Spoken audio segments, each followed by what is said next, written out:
Bab pengharaman penggunaan bekas emas dan perak kepada lelaki dan perempuan, cincin emas dan sutera kepada lelaki. Dan ini bab menyatakan keharusan semua yang tersebut tadi kepada perempuan, dan keharusan al-alam sedikit daripada sutera untuk lelaki selagi ia tidak melebihi 4 jari.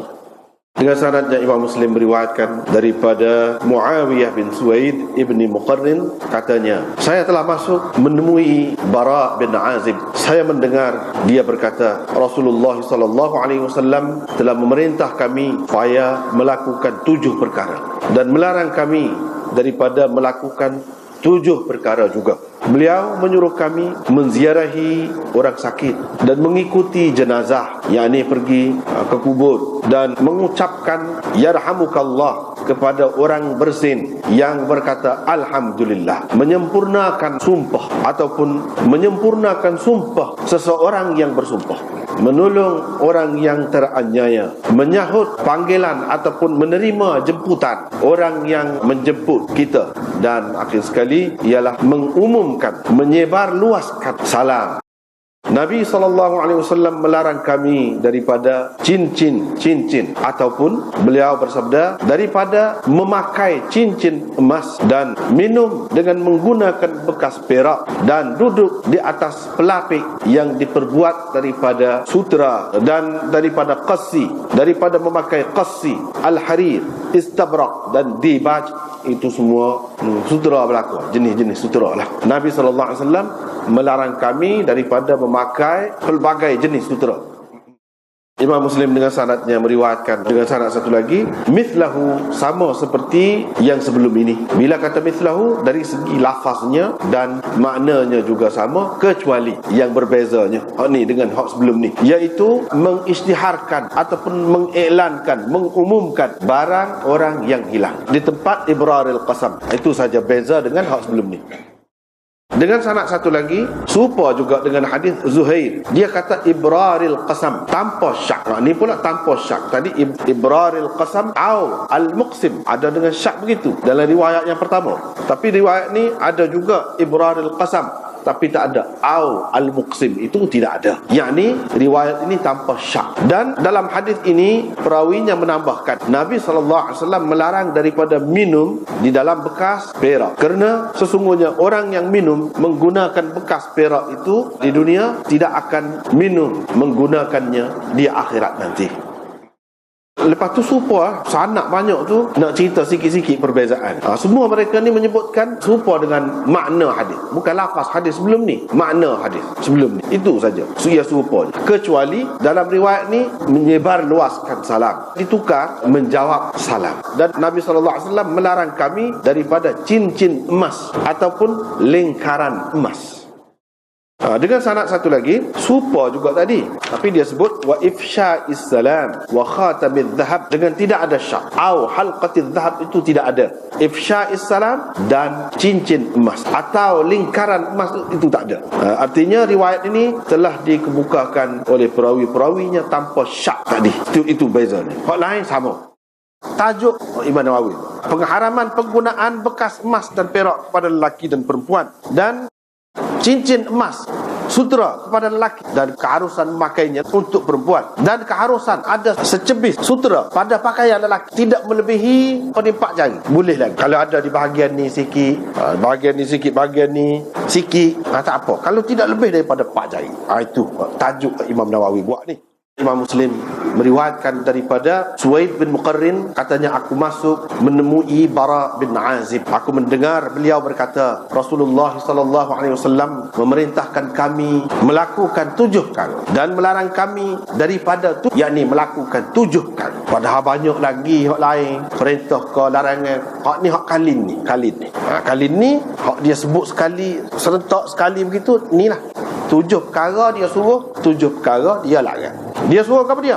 Nombor 1 sekali. Ini pesanan Nabi SAW. Suruh melawat orang sakit. Bila kita buat ni, boleh pahala. Melawat orang sakit, banyaklah faedahnya. Ni tidak cara ke pakaian ni kalau nak kiranya. Secara langsung lah. Tapi tidak secara langsung ada juga. Bila pergi melawat orang sakit, boleh jadi pakaian dia tu tidak kena. Setengah-setengah penyakit tak boleh pakai agon ni misalnya. Dia pakai. Kita pergi ada faedah juga, kita boleh royak. Tak boleh pakai agon ni kalau sakit gatal lagu ni kau gatal misalnya. Kita boleh kata ada faedah melawat tu. Melawat orang sakit, boleh jadi dia tidak tahu. Kita sudah ada pengalaman dah, kita kena stroke dah juga misalnya. Kita kata makan ubat ni tak jadi, ubat ni jadi. Faedah kita boleh royak ke dia. Itu faedahnya. Faedah hak pergi ni. Sekurang-kurangnya simpati, ambil berat tentang dia. Dia berasa ada seseorang yang sayang kepada dia, ingat kepada dia, segar jiwa orang kata. Sakit pun tahan sikit. Setengah-setengah orang memang berasa benar, setengah-setengah orang tidak. Setengah-setengah orang tak boleh jumpa dengan orang ketika sakit tu. Tak usah sampai pergilah. Kalau kena tengok juga Nabi SAW dia kira hak biasa. Tapi tengok kita ni kena tengok keadaan. Ada juga orang memang kalau dia sakit tak boleh jumpa dengan. Kalau jumpa kau naik darah. Tak usah. Salah kita kalau kita pergi. Tak boleh kita kata dah menjunjung perintah Nabi kena pergi juga belah mana-mana. Dah tu. Tengok keadaan. Kalau perlu boleh. Kalau tak perlu bahkan semakin menambahkan sakit dia, tak usah. Sebab tu hak semoleknya kita kena tahu dulu lagu mana dia ni, barulah pergi. Sampai sekarang ni boleh tahu mudah, melalui telefon, melalui tanya khabar boleh. Jangan totok ikut hadis ni sebentar. Kalau Nabi kata suruh pergi ziarah orang sakit, pergi. Tak kira, tak tengok dah keadaan. Tidak gitu. Ikut orang mati, ikut jenazah. Hak nak pergi kubur tu kita ikut. Hak sembahyang jenazah tu suku. Hak tu memanglah fardu kifayah. Lepas pada tu nak pergi kubur tu kita turut dia pergi. Tu bukan turut saja. Turut juga hak tu penat nak pergi kita tolonglah kata. Itu maksudnya. Bukan suruh turut saja. Dah cuba meringankan beban orang lain. Cuba tengok. Kita tolong piku, sapak kubur, patut kita gali, kita kambuh. Jangan lock kat orang. Itu maksudnya. Hak tu yang jadi lebih tu. Sebab orang mati tu tak ada gapo dah. Bila dia mati tu kita turut pun tak ada gapo dah. Tapi setengah-setengah orang dia kata ngatik pula dah belah duduk berjalan tu bawa mayat tu. Tak ada tu benda tu. Bai pula dalam kubur gapo. Tak ada tu. Tak ada faedah berlaku. Benda hak Nabi ajar lagu mana? Buat lagu tu. Ni dia suruh tu. Buat tu. Tapi ada juga dalam hadis dia kata jangan bawa api ketika pergi ikut jenazah tu. Tu kena faham malam. Kalau jangan bawa api, kalau gelak lagu mana? Tengah malam nak pergi gelak takkanlah. Hak maksud api tu dia ada kaitan tu dengan majusi dulu. Sebab majusi ni api tu Tuhan dia. Kalau ada hubungan tu tak boleh nampak membesarkan api. Tapi api tu api mungkin api khusus. Kalau api lampu ni tak ada telitah pun benda tu kita nak memuliakan api, kau nak membesarkan api tak ada. Untuk nak suluh jalan je kita ni. Tak apa. Hadis tu caranya tengok. Barulah betul. Seorang kata tak boleh nak pasal lampu kubur ke apa. Pasal Nabi tak boleh bawa lampu. Tidak lagu tu. Dah kalau lagu tu nak gali kubur lagu mana? Memang ada dalam hadis, tapi kita kena pakai biar sesuai, biar sesuai. Jawab kepada orang yang bersin yang kata alhamdulillah. Kita kata yarhamukallah. Jawapan kita kepada orang yang bersin yang kata lagu. Kalau bersin saja dia tak kata tak perlu. Sunnah ni baru ada apabila orang tu bersin dia kata alhamdulillah. Kalau dia tak kata tak perlu. Dia dulu, kena dia dulu. Supaya orang tak beri salam kita kata waalaikumsalam. Nak ke mana? Dia tak beri salam lagi kita. Dia kena beri dia dulu. Assalamualaikum, barulah waalaikumsalam. Ini jawapan, sebagai jawapan kepada apa benda ni paklan ni orang tak jumpa lagi. Rahsia dia apa yang gitu. Tapi kalau kita ngaji hadis ni sekurang-kurangnya jumpa. Walaupun hakikat dia tu hak dalam tu tak jumpa juga. Tak apalah hak tu belah-belah lah. Dia akan jumpalah kalau buat kajian. Setakat sikit sebanyak setakat yang buat kajian ni, ulama buat kajian ni dia bagi angin hak keluar daripada tubuh kita ni saluran kurang-kurang, iaitu melalui kubul jalan depan, saluran depan, melalui dubur saluran belakang, melalui mulut dan hidung. Apa saluran utama? Kalau kita keluar angin kubul saluran depan, orang lelaki boleh dikatakan tak ada pas. Sebenarnya ada keluar. Orang perempuan lebih mudah. Terutama kalau dia ada sakit, alah ketua sikit, dia kau beras. Itu orang perempuan. Tubik kok saluran depan, angin. Orang lelaki tak. Jaranglah. Kalau nak perasan pun tak perasan. Tapi pada hakikatnya keluar juga. Hikmah Tuhan. Yang kedua keluar melalui dubur, alif belakang. Hak tu tak perlu kata alhamdulillah tu. Tak boleh salah kata alhamdulillah. Tak beradab. Bahasa apa? Busuk. Melalui najis. tak sesuai. Padahal hak tubik waktu pun lega kalah tu perut tu. Mana-mana kemur perut tu kan. Tubik tu kan, lega lah berasa. Syukur juga kita ni. Tapi tak boleh kata alhamdulillah. Salah kalau kata. Nabi tak ajar lagu. Sedawa. Sedawa tu angin dia, punca dia aja, pusat dia aja, Maidah. Perut. Tubik tu. Alhamdulillah. Ada juga tu. Tapi main sedawa semacam kalau jadi penyakit tu tak dah tu. Tak. Yang keempatnya bersin, kok hidung. Utamanya hidung. Dia boleh keluar juga kok mulut, tapi utamanya hidung. Pusat dia aja dalam otak. Angin tu dia perlu keluar. Kalau tidak bahaya kepada otak kita. Untuk kesihatan otak tu, hak tu nombor satu sekali. Hak tu lah yang Nabi ajar. Alhamdulillah. Besar sangat nikmat. Lah ni orang tak jumpa molek lagi tu. Waktu tu apa tu? Kalau seseorang tu tak bersih sepanjang hayat, jadi lagu besar tu. Boleh jadi gila, kau jadi boleh jadi. Berat tu. Dan tubik hak tu, kita walaupun kita tidak berasa sepas dawa kan lega, tapi pada hakikatnya keluar tu wak-wak yang kotor daripada otak kita keluar. Nabi SAW ajar. Orang lain tak tahu, tak royak benda tu. Doktor pun tak royak. Dia ajar ni nikmat Tuhan besar. Dia pun tidak melalui jalan yang kotor. Kita kena kata alhamdulillah. Ada seorang sahabat tu bersih 2 kali dia kata alhamdulillah. Tak apa lagi. Kali yang ketiga ada yang kepak. Semua ni kata dia. Dia tidak jawab. Itu bukan untuk kesihatan. Memang dia sakit dah tu. Dia bermasalah tu. Hak bersih hak biasa ni 2 kali. Ada orang bersih sampai 4 kali, 5 kali, 7 kali pun ada. Tak sihat dah tu. Tak sihat. Mengikut setengah-setengah ulama, hak dia kena kata alhamdulillah ni cukup 2 kali. Itu tanda sihat. Kalau sudah 5 kali, tak dah tu. Tak ada dah. Tak perlu kata alhamdulillah. Itu kena berubah lah. Tanda tak segar dah tu. Serupa perempuan yang mari kotor tu lah. Mari kotor, mari istihadah. Istihadah tu tak segar tu. Mari haid, itu sihat. Kalau cara biasa. Bila istihadah, tanda lah tu. Tanda tak sihat. Itu isyarat kepada kita supaya kita pergi berubah lah. Dan tidak disuruh pula kita kata alhamdulillah sampai 7 kali. Setengah ulama kata tak, setiap bersih tu memang ada alhamdulillah. Sebab apa? Dia mengeluarkan kekotoran daripada otak kita, daripada dalam kepala kita. Maka munasabah kita bersyukur. Ada 2 pendapat lah situ. Hak bersih tu pula doa pula kita, yahdina wa yahdikumullah. Lepas tu alik ni nak jawab pula tak. Sekat tu je. Orang bersimpati dengan kita, kita balas yahdina wa yahdikumullah. Sama-sama lah, kita kata sama-sama. Hak Nabi ajar ni sama-sama doa. Ada faedah. Semoga Allah memberi petunjuk kepada kami dan kamu. Semoga Allah merahmati kamu. Doa minta dengan ni doa. Dia tidak saja doa. Menyempurnakan sumpah. Kalau kita bersumpah, kita kena sempurnakan. Sumpah tu ikutlah dalam bentuk bernazar ke tidak bernazar ke, sumpah lah. Kita kena sempurnakan sumpah. Tidak menyempurnakan sumpah, membatalkan sumpah, tidak bayar kafarah ke, dosa besar. Tak boleh main-main sumpah-sumpah ni. Kita tak boleh main-main, tak boleh mudah-mudah. Kalau bersumpah, mesti kita tunai. Orang Islam ni kalau tidak bersumpah pun, dia kena buat dah. Apa lagi kalau bersumpah dengan nama Allah, dia kena tunaikan, sempurnakan. Hak tu hak Nabi pesan. Ataupun menyempurnakan hajat orang yang bersumpah. Bukan kita sendiri bersumpah, orang lain bersumpah. Lagu mana? Dia kata kita minta lah kerana Allah, minta simpan rahsia. Minta simpan rahsia dia. Jangan royak siapa-siapa. Jangan dedah kerana Allah. Dia sebut nama Allah kita kena sempurnakan permintaan. Jangan buat main-main. Bila dia minta lagu tu dengan kita. Sebab apa? Dia menyebut nama Allah. Apa lagi kalau dia bersumpah demi Allah, kata dia, hak ni saya buat tapi janganlah royak kat orang.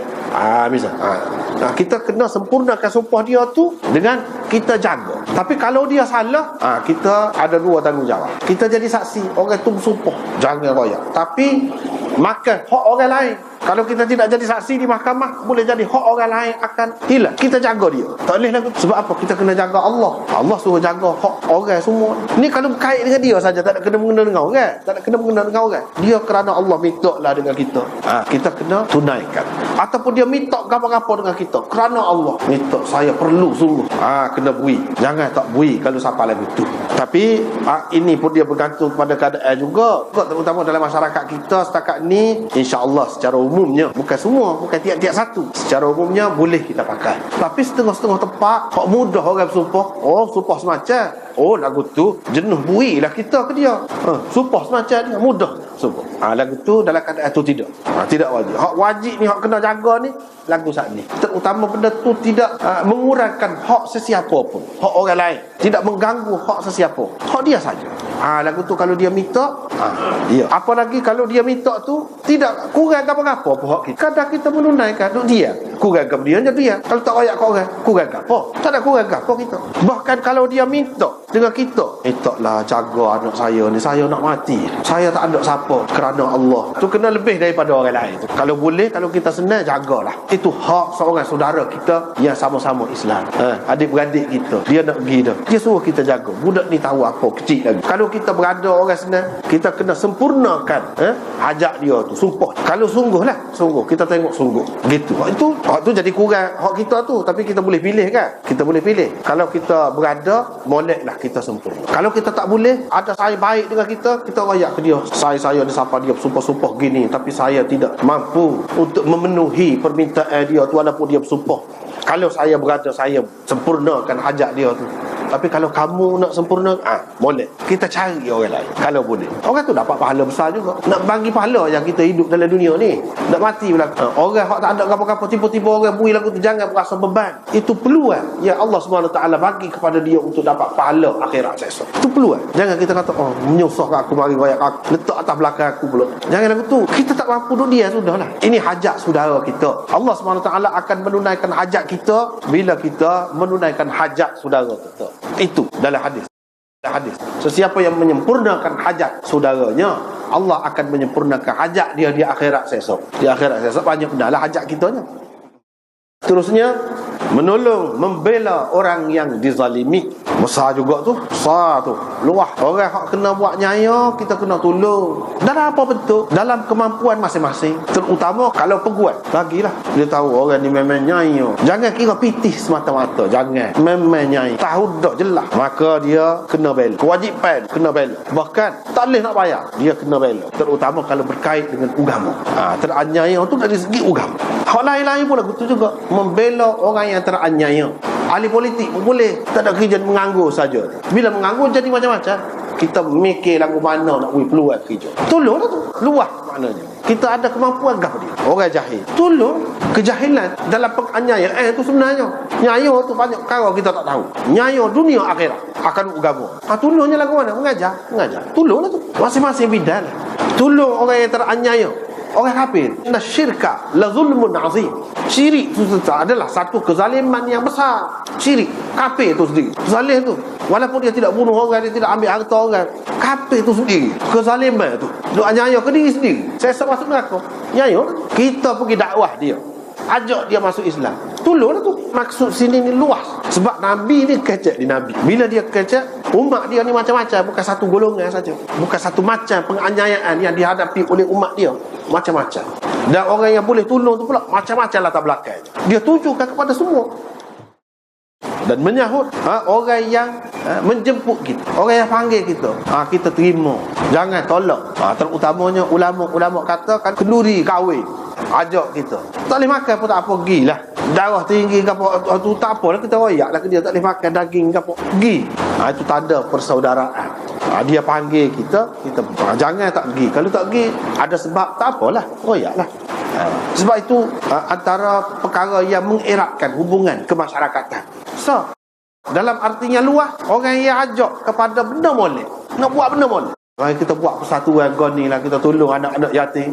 Dia ajak nak buat benda molek, kita kena sahut. Jangan tak sahut. Kalau kita tak boleh terlibat secara langsung, kena sokong. Itu makna ijabatid da'i, sokong. Jangan tak sokong orang yang ajak kepada benda baik. Itu maksud dia yang lebih luas. Menyebar luaskan salam sejahtera.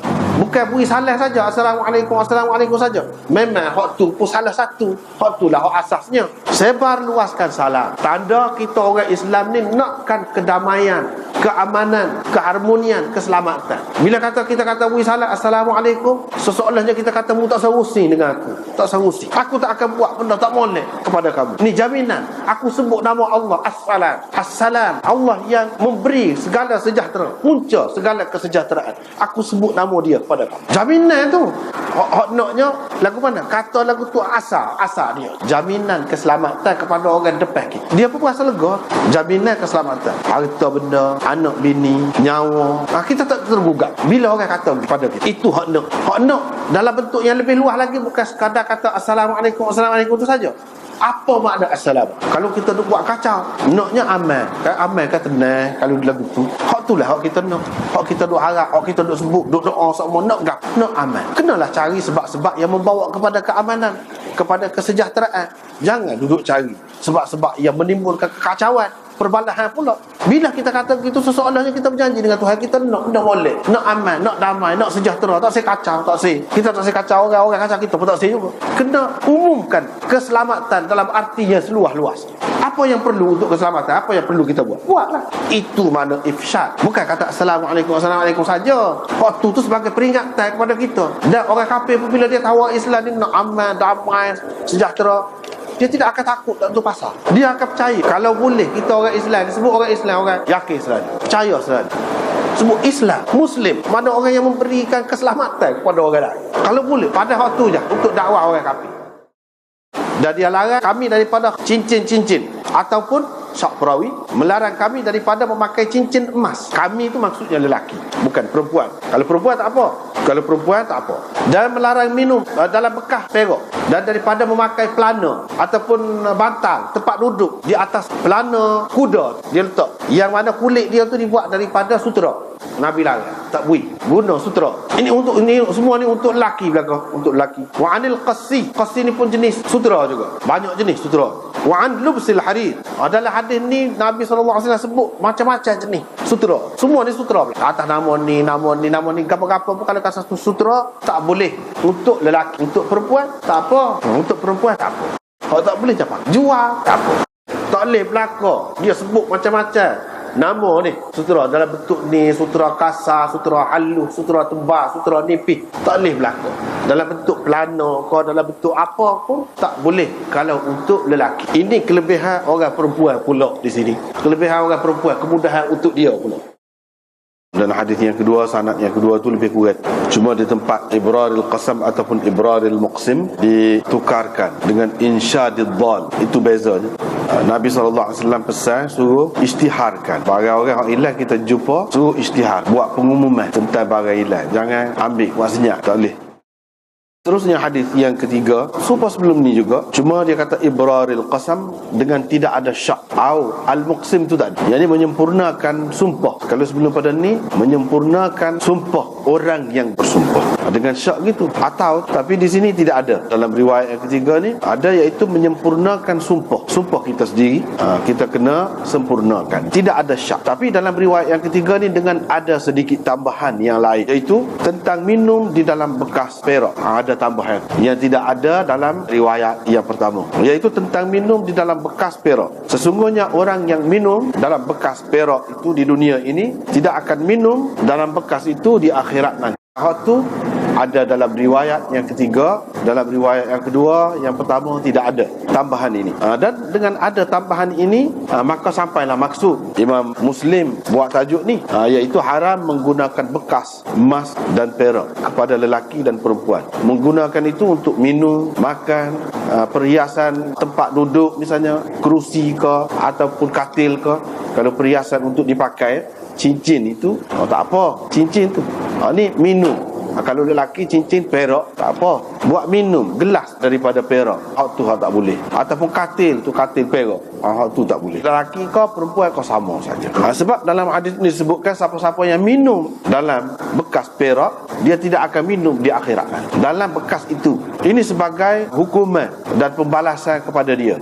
Serupa dengan arak. Orang yang minum arak, dalam hadis ada sebut, minum arak dalam dunia ni saya rasa Tuhan tak boleh minum arak di dalam syurga. Artinya dalam syurga tu ada arak, ada bekas perak dan sebagainya, ada belakang. Tetapi bekas-bekas itu tidak akan dapat diguna oleh orang ni walaupun dia masuk dalam syurga. Arak tidak akan boleh minum walaupun dia masuk syurga. Sebab setengah ulama kata dia tidak masuk syurga, sebab tu dia tak boleh minum. Sebab kalau dalam syurga ni gapo dia hak tak bolehnya, gapo dia yang terhalal. Kalau terhalal tidak sempurna pula, kalau terhalal terhad pula. Sedangkan dalam syurga tu tidak ada terhad. Kata mereka ni, ulama ni, dia kata pun dia tak masuk syurga. Maksud kata dia tidak akan minum dalam bekas perak di akhirat nanti, tidak akan masuk syurga. Sebab apa? Nak minum dalam bekas tu sebagai suatu keistimewaan hanya ada dalam syurga, bukan dalam neraka, bukan di padang mahsyar, bukan di dalam kubur, tak ada tu.